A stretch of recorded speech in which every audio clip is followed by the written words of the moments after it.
This part 2 video in the series on affirmative action discusses affirmative action programs in India and what lessons the USA can learn from them. Hello friends, this is Unmasked Truth with Harmanjit Saini, where I provide unique analysis of world events based on the unmasked truth that after surrender, Germany continued World War II clandestinely and became a killing machine. I also provide true news that you will find nowhere else. In part 1 video, I discussed the June 29, 2023 US Supreme Court decision that struck down affirmative action programs at the University of North Carolina and Harvard in consideration of race in the admissions process. The court ruled that both programs were unlawful because they violate the Equal Protection Clause of the Constitution. Then I discussed the Pew Research survey that showed that a majority of the US adult population disapproves of these practices. Not even a majority of the African American, Hispanic, or Asian populations approve of these practices. Affirmative action programs and desegregation were a good idea to begin with, as they brought minorities into the mainstream of economic life. After nearly 6 decades of these programs, minorities have made substantial gains in household incomes. Justice Sandra Day O'Connor, writing in the 2003 Grutter versus Bollinger ruling that allowed race-based admissions to colleges, anticipated that affirmative action programs should no longer be needed by 2028. That's when they will end, as per Justice Kavanaugh's statement in the June 29, 2023 Supreme Court ruling.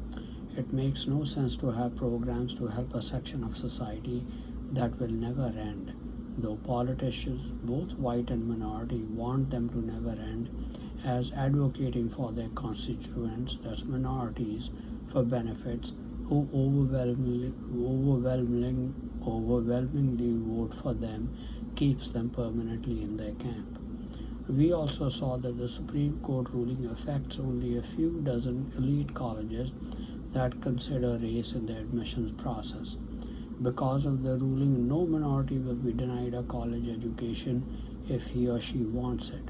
Moreover, leaders of the elite colleges affected by the ruling have issued statements that they are committed to a diverse student body to enrich the learning experience and will find ways to ensure that. That provides assurance that minorities will not be discriminated against when these colleges comply with the Supreme Court ruling. Fair and square admissions process also requires that legacy admissions based on alumni status of parents or donations to the university should end. The best advice for minorities was given by the African American Professor Harper at Bates College in his New York Times article. He wrote, "Ignore anyone who would have you believe that attending Ivy League universities is the only path to happiness or success or racial equality.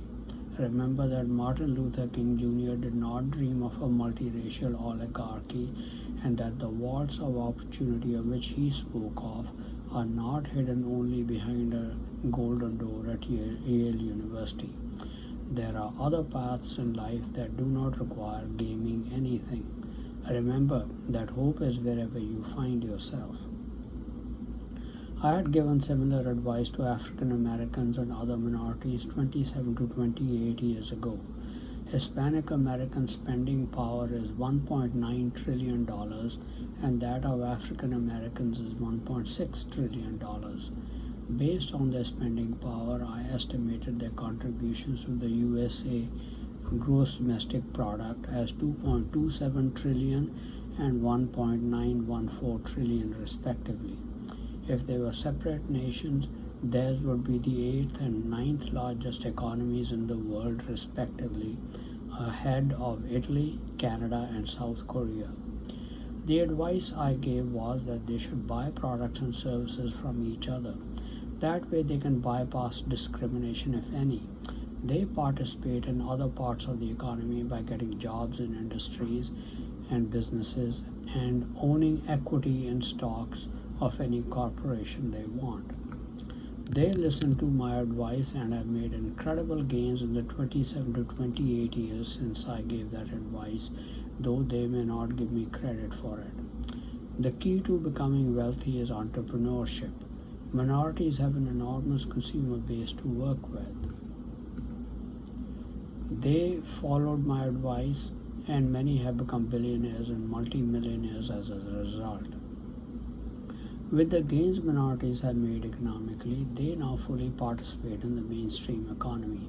Everyone feels it would be ridiculous to talk about affirmative action for whites in the NFL and NBA, where African Americans constitute 57.5% and 73.2% of all players, respectively. Similarly, after nearly 60 years of affirmative action programs, merit and performance should reign in college admissions and employment. Therefore, I agree with the Supreme Court decision to end race-based college admissions processes. Currently, in the USA, employers can't find enough workers to fill all the positions they have available.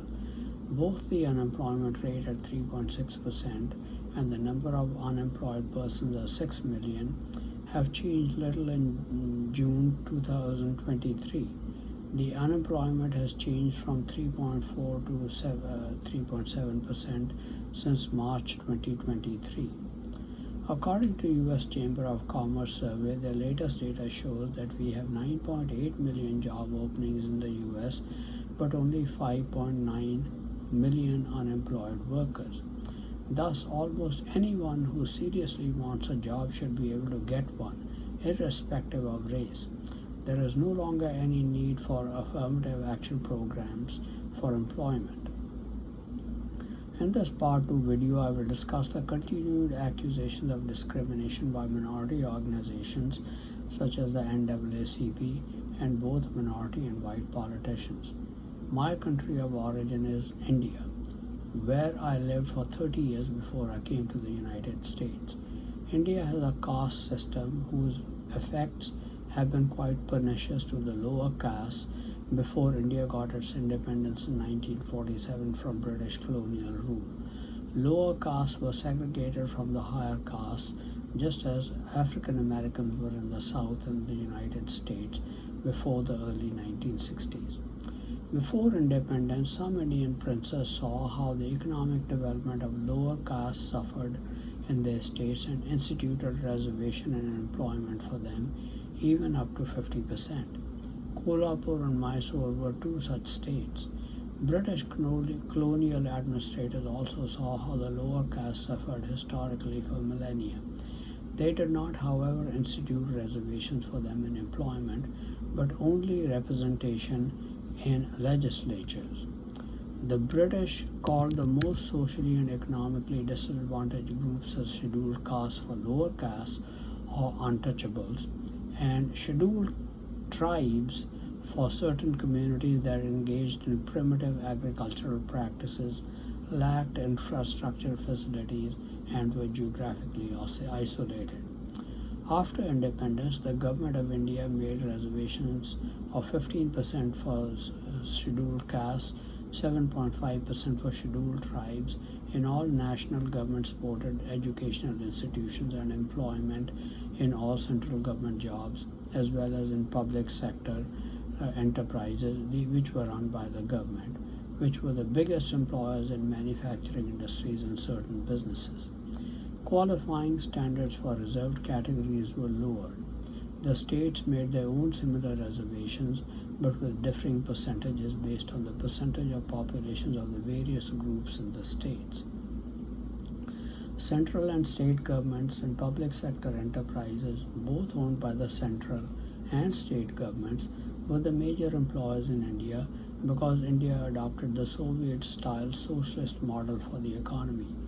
When weaker sections of society saw that they were being left out of employment and educational opportunities, other economically backward castes started agitating for reservations. The central government then in the 1990s set a quota of an additional 27% for a new category called other backward castes in educational institutions and public sector industrial and business enterprises. The total reservations by this time went up to 49.5%. Then in 2019, an additional 10% reservations were made for economically weaker sections or EWS among unreserved classes. Annual income became the eligibility criterion for this category.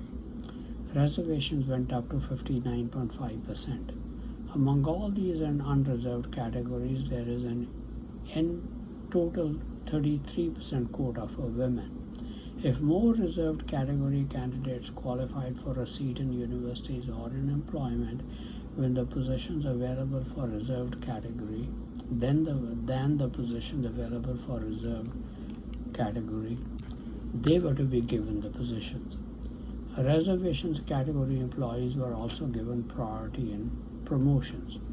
Financial aid and scholarships to students are also generally available only to reserved category students with negligible amounts to merit-only candidates. States made similar reservations but differing in percentages based on the population percentages of various categories of groups. The result is that all but 3 out of 34 states and union territories have reservations above 50%, with 24 of them having reservations of 58% and above. Since governments and public sector and industries are a major employer and with relatively high unemployment, one can imagine the frustration of college graduates from unreserved categories or high caste who cannot get employment for years after graduation. Bribery and using influence to obtain jobs became a normal part of Indian life. When people still could not get jobs, they resorted to protests and agitation, which often turned violent. Americans are very familiar with the Indian name Patel, who are great entrepreneurs. They started off in the USA as motel and hotel owners, and in 3 generations they have become big hotel owners, real estate investors, construction contractors, retail business owners, leading doctors, engineers, and other professionals. They are considered a high caste in India. But in the Gujarat state, they protested in 2015 and 2016 to demand being classified as other backward classes to gain reservations. The protest turned violent with huge loss of property. Similar violent agitation was started by the Gujars in Rajasthan state in 2008-2010, leaving 37 dead. Relatively high caste Jats started violent protests in Haryana state that left 30 dead and property worth nearly $5 billion destroyed. Similarly, the Garb community in Andhra Pradesh and the Marathas in Maharashtra state, both high castes, have led violent protests to be reclassified as backward classes so that they can have reservations in educational institutions and in employment. These violent protests are organized and supported by politicians or political parties whose aim is to garner the votes of these communities with large populations in state and national elections. When the government grants reservations for these categories, they are often challenged in the state high courts and the Supreme Court. India has reservation in state and national legislatures which began in the 1950s. It was meant to end after 10 years but has been extended every 10 years and still continues till today. Votes drive these reservations. No endpoint was envisaged for reservation in education and jobs so that it continues till today. 3 generations have been born and lived in India since independence in 1947, and the quota in education and for more than 2 generations in employment still continue with no end in sight. Election will ensure that some voting group or the other will find politicians to support their cause for reservations or not let reservations end for a particular group of voters to continue to enjoy their unstinted support in elections.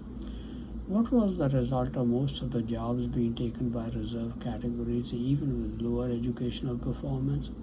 The obvious result was that India's poor performance in industry, in the medical professions, turning out numerous unemployable university graduates and poorly performing corrupt governments. Jobs were being sold to the highest bidders.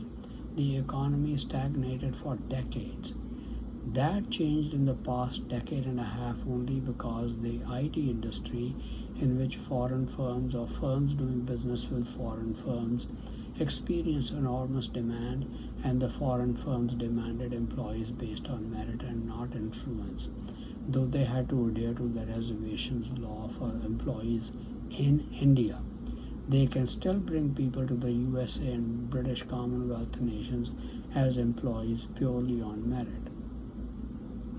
Many of the brightest college graduates were frustrated. Brain drain was the second result. German masqueraders opened the United States and Britcom nations for immigration to the best Indian doctors, engineers, scientists, and PhDs. Most of these professionals were willing to commit murder of people they thought were of British descent and to be able to obtain higher education visas and then take up lucrative employment. They thrived in foreign countries and helped their economies, whereas India's and the British colonies' economies stagnated. Another pernicious effect was that children of highly paid scheduled caste, scheduled tribe officers continue to receive reservation based admissions to the best educational institutions, full scholarships, and employment after graduation, even if they perform poorly compared to some non reserved category of candidates. Even though affirmative action programs still have some pernicious effects on the Indian economy, they cannot be ended. So, what lessons can the US learn from the Indian experience for its affirmative action programs? We must understand the realities under which affirmative action programs operate in the United States. The first overriding reality is the existence of German masqueraders who've been engaged in exterminating whites of non German ancestry and their allies so that they can take over the land for themselves. They allowed minority immigrants and also controlled minorities through various means. They want their total support in the coming civil war. One way to ensure that support is to continue to support affirmative action programs that benefit the minorities. The second reality is that many minorities have participated in murders of whites of non German ancestry, cremating 5 to 6 million alive in electric crematoriums and murdering many among the 3 to 4 million medical murders and by other means. Taking into account the fact that more than one person likely took credit for one murder, the number of actual murderers could be double that number, say around 20 million or more. Not all these murderers are minorities, but they are all committed to German masqueraders. Some of them have certainly died, but almost all their children and grandchildren now, who are equally committed to the masquerader side.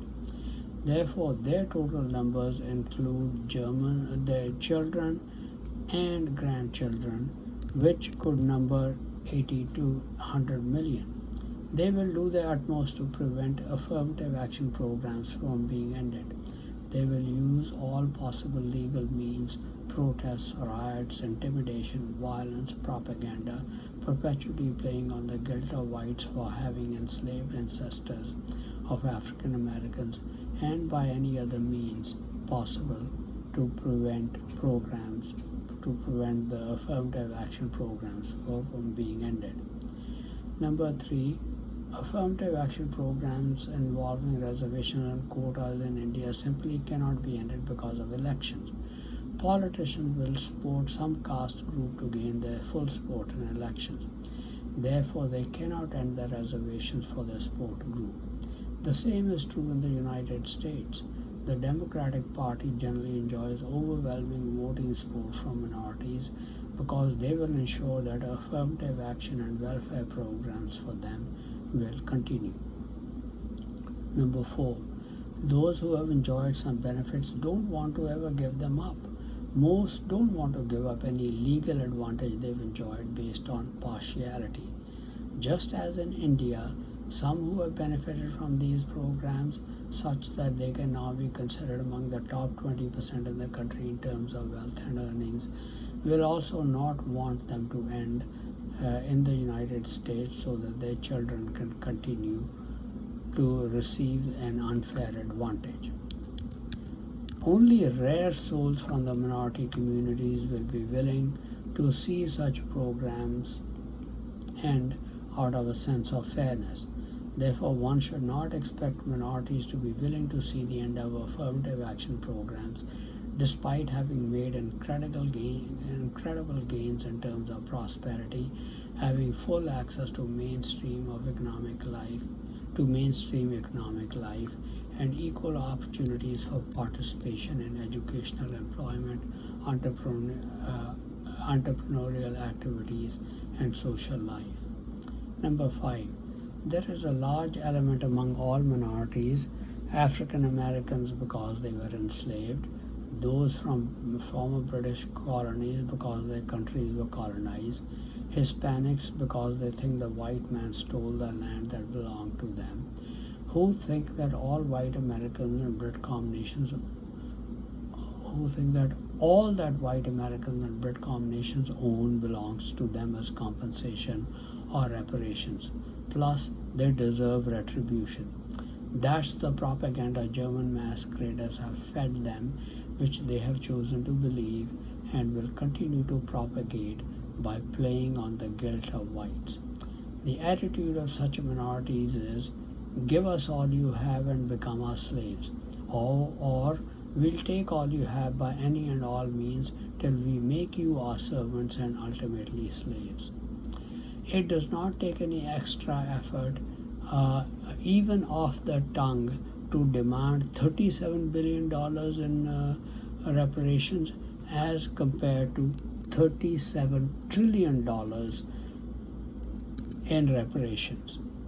Those with such attitudes will continue to protest any changes in affirmative action programs, some resorting to lawsuits, intimidation, rioting, looting, violence, and even bloodshed. They do their best to keep guilt among whites alive by teaching their slanted versions of black history in the United States and the colonies. Number 6. At present, whites of non-German ancestry and their allies may be in a slight majority in the United States, but with gains in population minorities are making, it won't be long when they and their masquerader allies constitute a majority of the population. Then they will never let affirmative action programs end as in India. In fact, we should then expect more reservations and quotas for minorities. Whites of non-German ancestry and their allies may then find themselves in the same positions as Indians in unreserved categories, such that they will find it hard to obtain jobs or admissions into elite colleges and may be marginalized. Therefore, the window to end affirmative action programs in the United States may be a very narrow one.